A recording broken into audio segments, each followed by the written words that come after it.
Anies mesti disponsori oleh rakyat, itu aja, nggak perlu disponsori oleh siapa-siapa. Karena hanya itu dasar kita untuk mengatakan Anies punya legitimasi untuk jadi presiden, kan itu kan. Jadi saya nggak akan mengevaluasi prestasi Anies. Saya justru ingin bikin prediksi Anies berdasarkan prestasi dia. Dan prediksi itu pasti mesti saya bandingkan dengan yang lain. Kalau saya bikin prediksi Anies jadi presiden, itu kan kalimat bungu. Yang mesti kita lakukan, Anies di dalam perbandingan dengan siapa dia bisa menjadi presiden. Karena prestasinya itu. Saya baca survei siapa kemarin itu,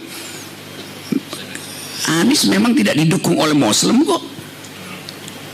Di Jakarta Anies memimpin bukan karena dukungan 212 atau umat Islam. Elektabilitas naik karena prestasinya, itu dasarnya. Nggak ada soal. Ada memang kepemimpinan Anies melejat karena dukungan Islam. Berapa persen? 1,2%. Jadi nggak ada faktor agama di situ.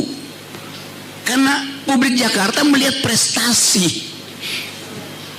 Seluruh doa kita di sini kita kumpulin setiap hari tuh, kalau nggak ada prestasi nggak ada orang yang akan dukung Anies tuh. Karena rasionalitas Jakarta adalah cermin dari politik Indonesia. Itu dasarnya di situ. Nah karena itu kita mesti promosikan Anies sebagai orang yang berprestasi. Nah orang yang berprestasi artinya dia didukung oleh program dia yang sukses. Doa itu adalah bonus. Dalam politik begitu. Anda berdoa terus-menerus, tiba-tiba datang amplop, hilang juga keyakinan untuk menempuh garis lurus itu. Kan itu soalnya. Jadi Anies tidak akan pindah dari Jakarta, dia cuma akan pindah dari Merdeka Selatan ke Merdeka Utara.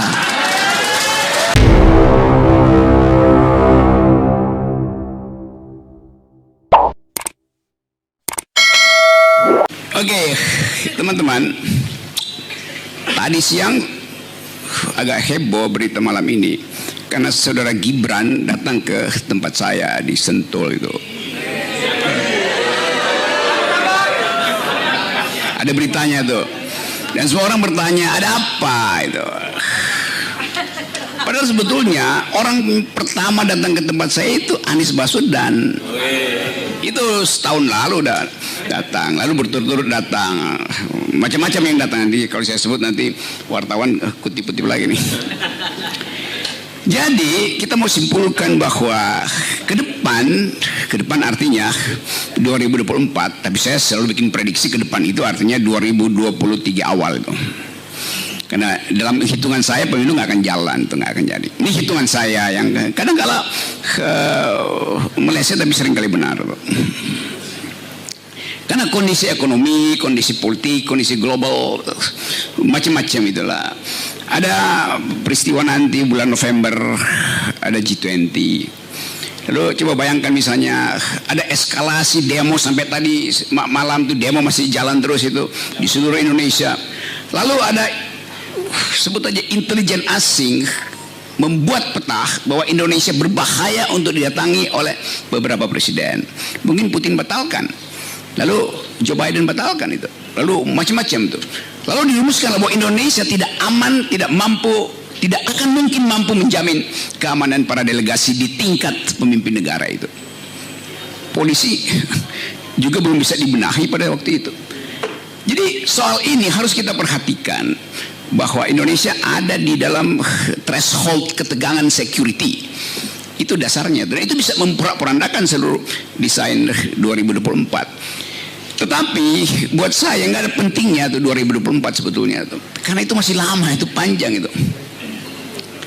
Jadi kalau terjadi kecelakaan politik, kita mesti siapkan wahana baru. Itu yang lebih penting juga kita pikirkan kan.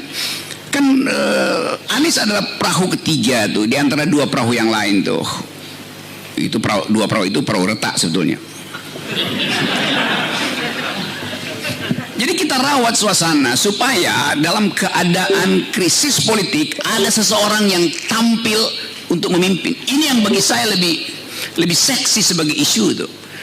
Kalau isu elektabilitas ya pasti Anies akan naik terus, nggak mungkin nggak tuh. Tinggal kita hitung berapa kali Anies akan dikeluarin sprindiknya tuh. Ya pasti dikeluarin sprindiknya. Jadi jangan berpikir bahwa Anies akan melenggang, enggak. Dan memang Anies harus diuji di dalam sprindik gitu. Kan nggak mungkin kekuasaan loloskan Anies begitu aja kan. Pasti setiap minggu nanti dipanggil. Soal inilah, soal itulah, BPK baru kasih laporan, ini akuntansi 0,0 sekian persen salah segala macam. Jadi itu intinya tuh. Nah karena itu bagi saya tidak ingin. Tadi ada mana bannernya tuh, sponsornya macam-macam di bawah situ tuh. Anies mesti disponsori oleh rakyat, itu aja. Nggak perlu disponsori oleh siapa-siapa. Karena hanya itu dasar kita untuk mengatakan Anies punya legitimasi untuk jadi presiden. Kan itu kan. Jadi saya nggak akan mengevaluasi prestasi Anies. Saya justru ingin bikin prediksi Anies berdasarkan prestasi dia. Dan prediksi itu pasti mesti saya bandingkan dengan yang lain. Kalau saya bikin prediksi Anies jadi presiden, itu kan kalimat bungu. Yang mesti kita lakukan, Anies di dalam perbandingan dengan siapa dia bisa menjadi presiden. Karena prestasinya tuh. Saya baca survei siapa kemarin itu, Anies memang tidak didukung oleh Muslim kok. Di Jakarta Anies memimpin bukan karena dukungan 212 atau umat Islam. Elektabilitasnya naik karena prestasinya, itu dasarnya. Nggak ada soal. Ada memang kepemimpinan Anies melejat karena dukungan Islam. Berapa persen? 1,2%. Jadi nggak ada faktor agama di situ. Karena publik Jakarta melihat prestasi. Seluruh doa kita di sini kita kumpulin setiap hari tuh, kalau nggak ada prestasi nggak ada orang yang akan dukung Anies tuh. Karena rasionalitas Jakarta adalah cermin dari politik Indonesia. Itu dasarnya di situ.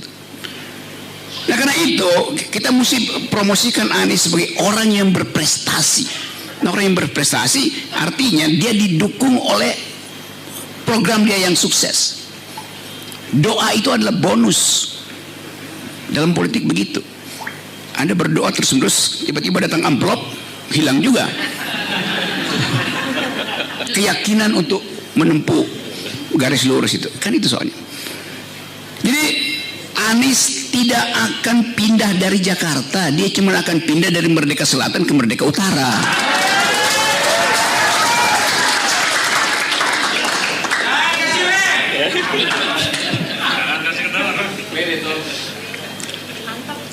Yes.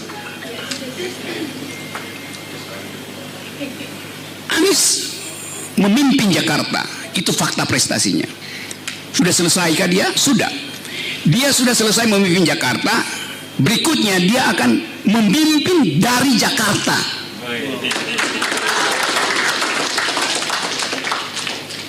Quotable, viralkan. Kan itu dasarnya tuh. Jadi saya ingin kalau Anda, saya, kita jadi relawan, dasar pikiran itu mesti kita ucapkan. Pada siapa? Pada orang yang ada di Solo, pada orang yang ada di Medan, pada orang yang ada di NTB itu. Itu lebih masuk akal. Karena Anies sudah jadi semacam simbol yang berseberangan dengan the existing power yang nggak bisa membuat narasi itu. Anies cuma bisa bikin narasi. Ya pemimpin memang bikin narasi. Emang bikin terasi apa? Memang narasi itu diperlukan. Bahkan itu intinya tuh. Tanpa narasi tidak akan ada deskripsi, tidak akan ada derivasi itu. Nah seluruh itu yang kita sebut sebagai kemampuan seseorang untuk mengucapkan ide. Mengucapkan ide mendahului pembawaan macam-macam adalah ide itu. Politik hanya disebut politik kalau ada ide tentang justice. Lalu baru itu kita tambahin kecil-kecil, ya itu akuarium segala macam. Dia orang udah tahu lah itu. Tapi saya balik lagi pada tadi bahwa saya ingin relawan itu dibekali dengan konsep supaya kita bisa bertengkar dengan konsep. Itu intinya. Masang-masang baliho tuh, saya bisa nyewa tukang tuh masang baliho tuh. Tapi saya nggak mungkin nyewa relawan kalau dia nggak bisa berpikir. Semua soal global politics.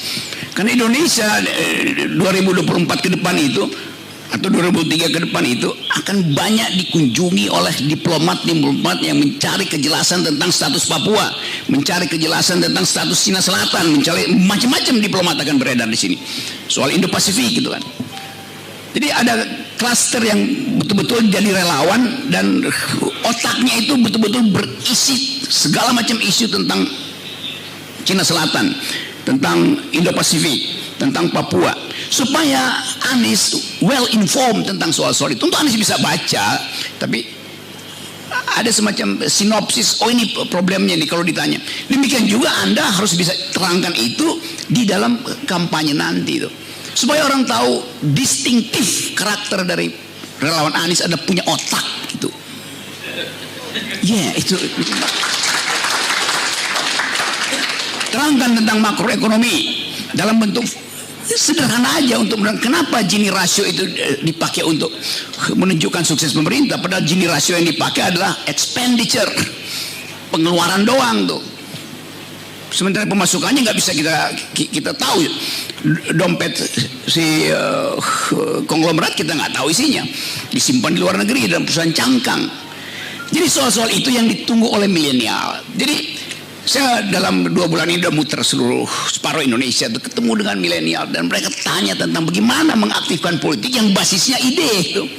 Orang bosan pencitraan segala macam yang ada pada rejim sekarang. Jadi sekali lagi teman-teman, saya percaya bahwa setiap kali kita berupaya untuk menghasilkan perubahan, kita bikin distingsi dengan yang ada itu. Itu intinya.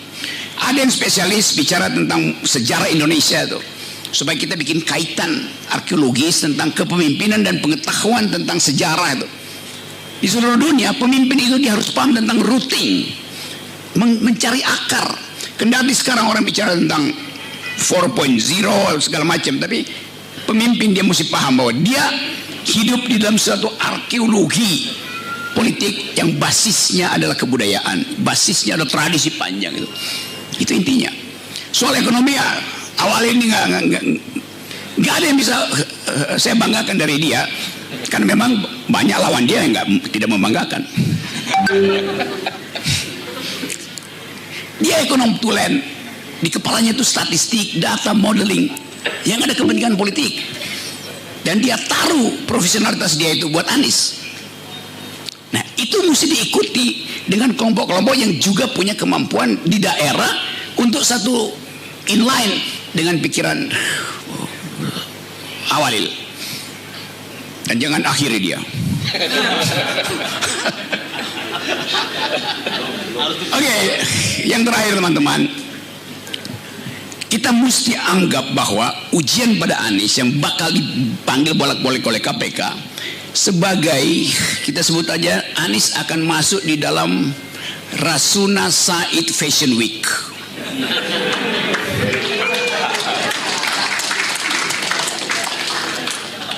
Ya, setiap kali Anies ada di KPK nggak usah demo, tunggu aja di seberang jalan, baru Anies melenggang dengan gaya pemimpin dia, catwalking, lalu kasih kuliah kecil 5-10 menit di depan wartawan, nggak usah cerita apa yang dipanggil KPK, kasih aja kuliah tuh, sehingga orang lama-lama iya ya, ngapain juga kita nungguin Anies ceritaan tentang sprindiknya, toh itu kan buatan doang. Orang nunggu konsep. Jadi usahakan supaya Anies seminggu 3 kali dipanggil KPK tuh, ya, supaya setiap 3 minggu dia kasih kuliah ke pers, namanya hidup terus kan. Kan pemerintah mau supaya Anies nggak lagi beredar di pers, karena itu diganggu dia. Tetapi bikin teknik itu. Nanti kalau dia nggak dipanggil sprindik, kumpulin wartawan, tolong ingatin Pak Anies supaya bikin bocorin sesuatu supaya dipanggil lagi itu. Contoh aja. Jadi manfaatkan jebakan lawan itu sebagai tempat untuk menghasilkan perubahan itu. Oke, teman-teman. Sebelum saya yang kena sprindik, saya selesai dulu ini. Saya masih ada acara. Terima kasih banyak. Dan saya tahu pembicaraan kita tidak akan berakhir, akan panjang terus. Dan saya mau lihat nanti kalau saya datang lain kali di dalam forum semacam ini, kita mau evaluasi. Bukan Anies yang kita evaluasi, tapi kalian yang akan saya evaluasi. Bertumbuh nggak pikiran itu? Mampu nggak beretorika itu? Logikanya udah bagus belum? Cara membuat pantun udah oke apa belum? Kira-kira begitu ya. Oke, makasih. Oke, makasih Bung Rocky. Jadi makasih banyak. Iya. Yeah.